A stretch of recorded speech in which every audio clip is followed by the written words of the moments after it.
Good evening, everybody. I'm back. I'm your host, Jack Remington, of the Jack Remington Political Analyst channel.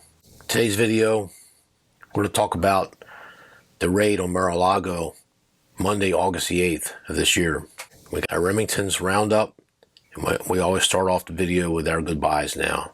We want to say goodbye to Paul Sorvino, a pretty famous American actor. He was 6'4", imposing, powerful-looking figure.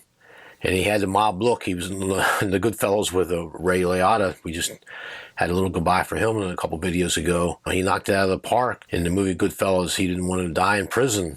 I love the movie Goodfellas. I watch it a lot. And the actor, Paul Sorvino, is fantastic in that movie. He also actually played law enforcement people every now and then, too. I don't recall them, but we just want to say thank you, Paul Sorvino. Glad he had a good life, and he took care of his family. His daughter was up for an Academy Award. He escorted his daughter to the Oscars, and I remember that. I have nothing but favorable things to say about this actor. All indications he was a pretty good guy. He was well loved by everybody. We wanted to say goodbye to Mr. Paul Sorvino. Rest in peace. God bless you. Next up, we want to say goodbye to Larry Storch. He was 99 years and 6 months. He almost made it to 100. I remember him from F Troop when I was a small boy. It was Forrest Tucker and Ken Berry, and I forgot the blonde's name, but I was a young boy. I didn't care about blondes till maybe 7 years later. But he did voiceover work. He did character actor work. I mean, he stayed busy. He's not a person I don't hear too much bad things about. He never tried to get the limelight or get famous off the camera or get famous in the tabloids. And from all indications, he was a pretty good guy.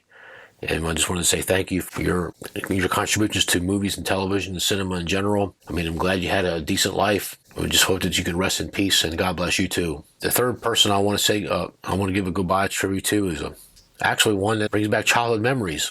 And this is Bill Russell, the famous Boston Celtics center. He wore jersey number 6. I remember the classic battles between him and Wilt Chamberlain, his arch enemy. And Bill Russell, he actually out-rebounded Wilt Chamberlain most of his contests where he played each other. Yeah, Wilt Chamberlain was a better offensive player, but there's no question that Bill Russell was a better defensive player. In my mind, I feel that Bill Russell was the all-time #1 defensive player, if you want to break down between offense and defense for basketball. Now, I know basketball is not my strongest sport. It's actually my weakest sport out of the top 4 sports between football, baseball, hockey, and basketball. But I guarantee I know more about sports than anybody watches, everyone watches this channel, especially football. But I do know sports, and I did play basketball, and they made us play basketball in phys ed. And then the days when the Baltimore City and Baltimore County schools were great, you learned. And I remember watching Bill Russell. I couldn't wait when Bill Russell was going up against Wilt Chamberlain. I mean, we were all gathered around the television. We were just... Some of us wanted Wilt to dominate. Some of us wanted Bill Russell to dominate. But Bill Russell was also a great man. He was a good man off the court. And I never heard anything bad about him. He did nothing but good things. He would give speeches. He would give talks. He would try to help recruit. The guy was an amazing human being. And so I want to say thank you, Bill Russell. You won't be forgotten, Mr. Bill Russell. I guarantee it. And the Boston Celtics did the right thing when they retired your jersey number 6. Rest in peace and God bless. Okay, that's enough for the Remington Roundup. It's nice to give the tributes to people that deserve it. I like doing that. I don't know why. I find a respect for the people. I don't know what it is. But anyway, this video is about the Donald Trump getting raided at his Mar-a-Lago residence Monday, August the 8th of this past week.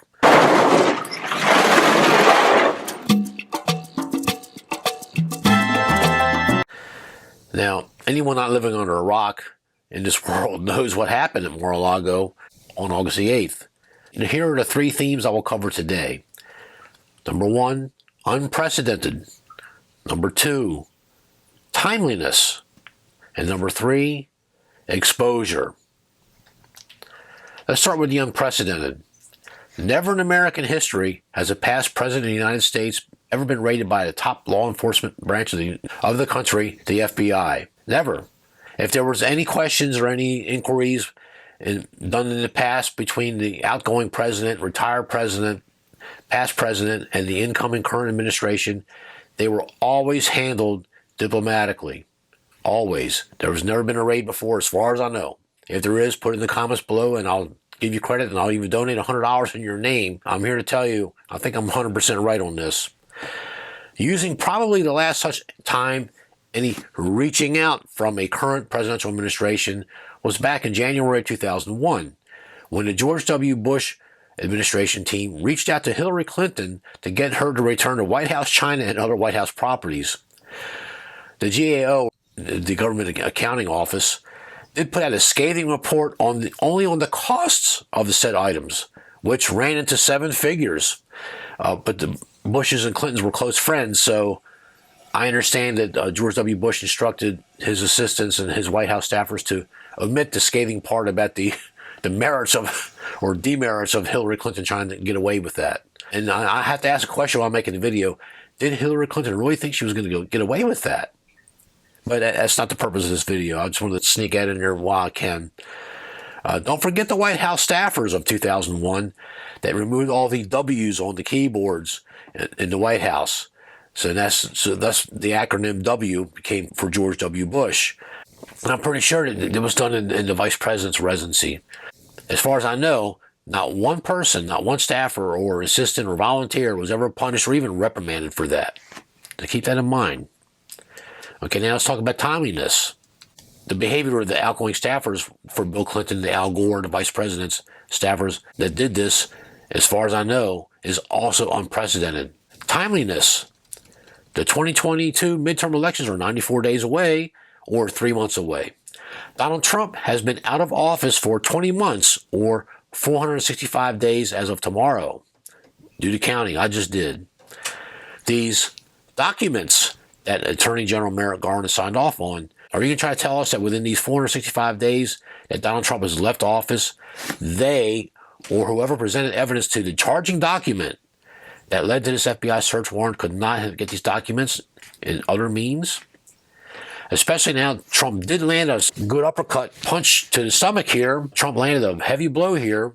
He did manage to plant his, quote, "We have been cooperating for months," end quote. And you know what? All indications and all my public sources and everybody I've called and emailed, they said, yeah, they've been cooperating with National Archives records for months. And under the Presidential Records Act, everything is fine. Matter of fact, there was a recommendation that they even told Donald Trump how to secure his documents. If I don't smell entrapment here for telling somebody how to seal some documents and prepare and hide his documents and then come in 6 months later and take them, wow. This is not part of the script, just popped in my head. Like a lot of my videos, they just happened. The Clint Eastwood made that movie, Richard Jewell. I mean, it just smacks in the face of that. They didn't plant stuff on Richard Jewell per se, but boy, they got him in an interview room and they kept trying to get him to say things off camera, but the camera was really on. They tried to pin the Atlanta bombing on this security guard. And I work part-time as a security guard, so it hits home to me. And different video for a different day. Now, just went off script, but that's okay. This Attorney General Merrick Garland, we all know that he has no love for Donald Trump. None of the people in the current White House have any kind feelings or anything towards Donald Trump. Why would they? They're Democrats. I mean, this has never happened in the history of our country. Methinks Attorney General Garland might have some real hurdles that he created for himself with this one. But we'll see. Some more timeliness, okay? Biden's rating approval went below 36% a couple months ago. That's also unprecedented. Okay, he's beat Jimmy Carter by a couple points. And they were the favorable polls that they interview people and they poll people that are favorable to the Democrats or they try to get independents. But there's 3 top pollsters that I watch very closely and I get the weekly feeds from them. One of them is extremely accurate and I won't name right now because they didn't put one out this week. Joe Biden is the lowest rated president in the history of polling, and we've had polling for over 100 years in this country. I'm not even going to talk about Vice President Kamala Harris. I mean, everybody knows she's in the teens. I mean, even Dan Quayle's hovering around 38 to 35%. He was 3 times higher than Kamala Harris is right now, and that's saying a lot. Anyway, there is a bump of an uptick to Joe Biden getting close to 50% once again, only because of the mainstream media's apparent hatred of Donald Trump. Most of the oxygen wasters that the polls chased to poll in the first place, they're Trump haters. Thus, they must back Joe Biden or Stalin or Hitler, Jeffrey Epstein, Harvey Weinstein, or anyone that is out to get Donald Trump. Remember this old proverb from many, many centuries ago. The enemy of my enemy is my friend. And they don't care who it is. If you're out to get Donald Trump, you're now the Democrats and the mainstream media's friend. Remember that. And what else would you expect from the Democrats? The Love Boat? That's only when they make up with each other after they get those backstabbing trying to destroy each other. Like Obama and Hillary Clinton. They had a horrible dust-up in 2007 to 2008 when she ran against him for the Democratic nomination, but they made up, and Barack Obama decided that it was better for him and his party to bury the hatchet temporarily, but he needed Hillary Clinton to do some of his bidding, especially while she was Secretary of State. That's a different video for a different day. I'm going to talk about the exposure part of this political landscape here. Did the Democrats under Joe Biden really expose themselves once more? Not really. Everyone knew what Joe Biden and his handlers are, and the entities that he pushed through the nominations with the majority Democrat Congress. These radical activists that should still be wearing orange jumpsuits, but the decline of an equal justice system here in America is trying to outsink the Titanic against the fall of the Roman Empire, where judges started letting people go based on whatever sexual favors the incarcerated men could arrange with their female family members. Yes, the two-tier justice system that has been here in America since at least the year 2000 has been two-tiered. Okay, justice system for everybody else, but hands off on certain protected people. And we all know who they are. And this master key that unlocked a lot, if not all of this allowance and tyrannical dissemination of two-tier justice system occurred during the Bill Clinton impeachment in 1998. Despite actual clauses that had never been tried before, but at last proven, during that impeachment trial of 1998, not one Democrat voted to enforce that clause of removal of the impeached president of the United States on any count or counts of falsehoods to Congress during trial or trials. To save time for this video, let me say this. Bill Clinton was supposed to have been automatically removed from office because he was caught lying 100% to the congressional investigators and the special counsel Ken Starr. 100%. Bill Clinton even went on the camera after he was saved from being removed from office. I was wrong. I did this, I did that. And I watch that video every now and then to remind myself that there is some divine justice in this world, okay? As you know, in a deposition in January, I was asked questions about my relationship with Monica Lewinsky. While my answers were legally accurate, I did not volunteer information. Indeed, I did have a relationship with Ms. Lewinsky that was not appropriate. In fact, it was wrong. It constituted a critical lapse in judgment and a personal failure on my part.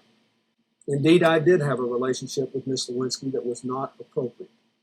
In fact, now, during Donald Trump's 2 impeachments, there was no charge of Trump lying to anyone. All the evidence that Nancy Pelosi pimped it forward was all on tape or audio tape, and there was no actual discrepancy in the documentation. The only discrepancy was, did Donald Trump break the law as far as being the president of the United States with the thing with Ukraine, about the funding of Ukraine, this and that? They couldn't produce the evidence. Donald Trump did not lie. He just did things that they didn't like, as usual. But there was no personal testimony versus the Bill Clinton impeachment. Trump would have been removed automatically from office, for sure, during his first impeachment. Vice President Mike Pence would have been the president for the last couple of years. The Democrats and the rhinos, Republicans in name only, they were so hasty, they were so quick in their personal and political persecution of Donald Trump, they bungled their own actions. They bungled their own causes twice. Where's the beef? Cowardly senators who couldn't face up to what the president did. When I hear your new ideas, I'm reminded of that ad. Where's the beef? Yeah. We should call the owner. The owner. Hello? Where's the beef? Okay, the Clinton impeachment showed the world that the Democrats were going to do whatever they wanted to serve, number 1, their causes irregardless of the rule of law, and number 2, optics be damned, public opinion be damned. We have implemented a permanent power position forever in this country, and now with mail-in voting to keep number 1, I just mentioned, intact. The Democrats are going to do whatever they have to do to retain power. Remember, Bill Clinton broke the 3 consecutive President of the United States elections win streak of Ronald Reagan twice, and then George H.W. Bush, when President Reagan retired. Had the Democrats lost in 1992, the Democrat Party may have slid off into total disarray and into oblivion, okay, which would have never led to a Trump in 2016, by the way. But the Democrats, at least, they don't think this way. They only think of the now cycle, the next cycle. They don't think 3 or 4 or 5 cycles away, because they figure, well, we'll deal with that one long term when it gets here. But the GOP has thought this through, and this letter to Mitt Romney shows their regret for this mainstream media journalist and her female friends stabbing Mitt Romney to protect her chosen one, Barack Obama, in the 2012 election. The mainstream media, they can't overexpose their journalistic malfeasance more than they have the last 30 plus years. Lots more on this exposure part. The happenstance that the GOP or the Republicans could ever again somehow get into power in America, they now could be doing the very things the Democrats have now done. That would include destroying a former president of the United States that was a Democrat. Okay, so I want to point this out. Some national security breaches have no statutes of limitations, so the FBI or CIA could produce the evidence and, quote, they have it, trust me, end quote, that Barack Obama did spy on the 2015 through 2016 campaign that would land Barry Soetto, however you want to say his real name, in prison for the next 30 years. Okay, it's indefensible. That is a national security breach. That's information that they could have spied on Donald Trump, could have been shopped anywhere, to Russia, China, anyone, North Korea, Iran, Iraq, you name our enemy. They all could have hacked it, or they could have been sold, or they could have just given it to them. That security breach is a serious one. Let me add this in here. This is my channel, and I want to add this in here. And I've been thinking about this all week, and I think I got it worded pretty well here. Is this the reason Barack Obama and his big mouth, smart ass wife Michelle have been totally silent on his Trump's raid? Not one word in a week. Because I think Barack Obama, he knows that he broke the law. He knows he broke national security protocol and everything else. He did it anyway. Because the Democrats have been getting away with everything the last 35, 40 years. Why wouldn't they do this? Who else has been silent? Well, Mr. Joe Biden himself, who suddenly went on vacation Monday morning, the 8th of August, the very day the FBI raided Mar-a-Lago. They also took Hunter Biden with them. You can see him on the Air Force One gangway here going up the steps. That's kind of odd, but it happened. And but as I recall earlier, and I stated earlier, optics be damned. That should be the new Democrat motto. But back to one of my favorite politicians who could not remain silent. Yes, you got it. Hillary Clinton. She could not contain herself by the Mar-a-Lago raid. She was on Twitter the next day, or it may even been the same day. I'll have to go look. I have to go look again. But I'll put the screenshots up here and you can see it for yourself. She was on Twitter bragging how she sold out of the t-shirts that said, but her emails. Everybody remembers about the thing about the emails. She has to know she got away with a big one there. What she's doing now, she's rubbing this in America's face. Millions of Americans are okay with this. Why? Because of their hatred of Donald Trump. It's okay if this female politician, this housewife, this unqualified hack who did everything under the sun and got her husband in so much trouble through Nannygate, Whitewater gave her thumbprints on the documents that Ken Starr got. She did so many things that actually hampered Bill Clinton's administration instead of helping him like she said she was going to do. In my opinion, she was a liability for Bill Clinton. And I'm no Bill Clinton fan. But my goodness. But millions of people were willing to support this person who I feel is a criminal, but should be wearing an orange jumpsuit. They supported her in 2016 because they hated Donald Trump. Okay, that's leading up to my conclusion of this video here. This display by Hillary Clinton, the people that are supporting her, and the people that still support her, people that support Barack Obama, people that support people that hate our country, and they hate America. They hate you. They hate me. They hate our flag. They hate the rule of law. They want license, not liberty. Okay?